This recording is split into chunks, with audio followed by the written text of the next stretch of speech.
Now, I know this might be hard to believe, but certain people, once they start carbs, they cannot stop.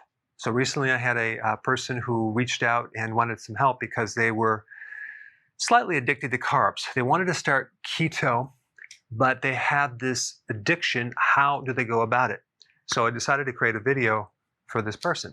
All right, we've been trained since birth to consume sugar.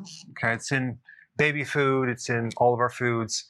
And go trick or treating, and you get all this candy, and every holiday, and cookies, et cetera, et cetera. And what happens inside our body every time we do this is we start to develop an addiction, and that involves two neurotransmitters. One is dopamine, which is involved with pleasure sensation, and then we have serotonin, which is involved with the happiness sensation.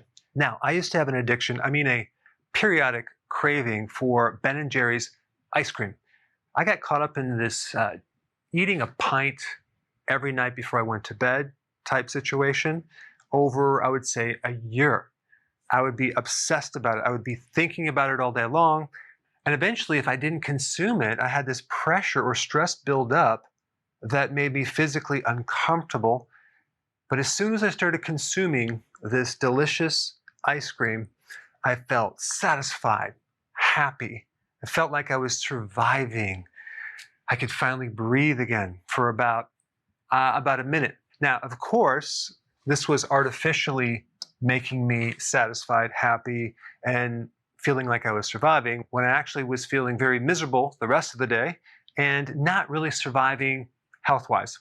So what you have to realize is that every time you give in to this craving, you're going to get more cravings over time. It's going to happen. It's going to become stronger and stronger over time. And it's very interesting to me that your body can get into a state physically where it demands this sugar. This addiction is real, and it will literally control you to a point where you're completely out of control. So what can you do at this point? Number one, you need to stop eating completely. You need to start fasting immediately. Because what's going to happen, instead of eating food, you're going to eat no food, and your body is going to have to switch over. There's going to be a little uncomfortable transition period, but it won't be too bad, where your body will start to switch to ketosis. And then when you start burning fat for fuel, your brain actually starts to heal and reset, because the receptors for these neurotransmitters are so messed up, they need to be reset. The absolute best way to do it is simply start fasting. I would recommend minimally 24 hours to 48 hours. And if you can actually do exercise, light exercise, walking, that would be even better because you can burn off that sugar that you just consumed. So just get it out of the system, get your body into ketosis, and then your brain will feel better. The interesting thing about the brain is that if given the choice, the brain will prefer ketones over sugar any day. It's very therapeutic. And as soon as that happens, you start to shift to be more in control over this addiction. All right. Number three, you have to be very careful to avoid the triggers. Get all the junk food out of the house, including those chips that you have up in the cupboard that you've been hiding. Make it difficult for you to get this junk food, especially late at night when you're kind of bored. So many people at night, they're not even hungry. They're just going through the cupboards looking for something. They don't even know what they're looking for, but maybe something salty and crunchy, maybe something sweet. But you need to get the junk out of your house. Very important.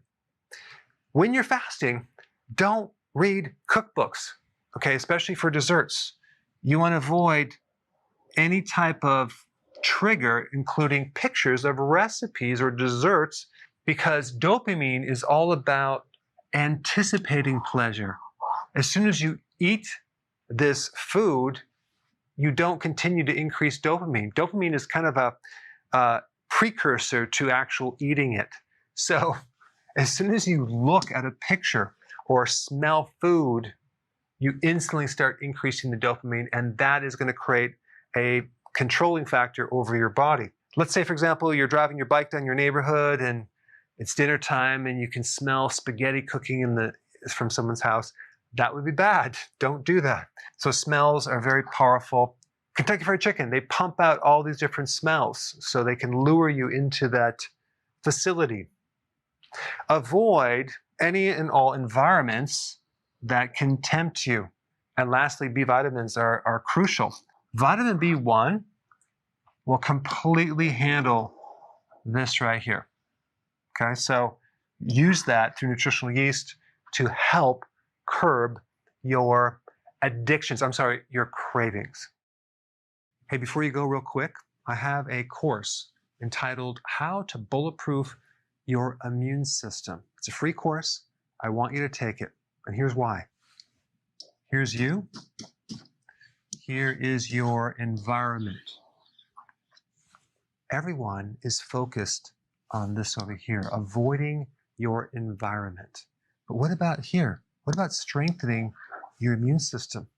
That's what's missing.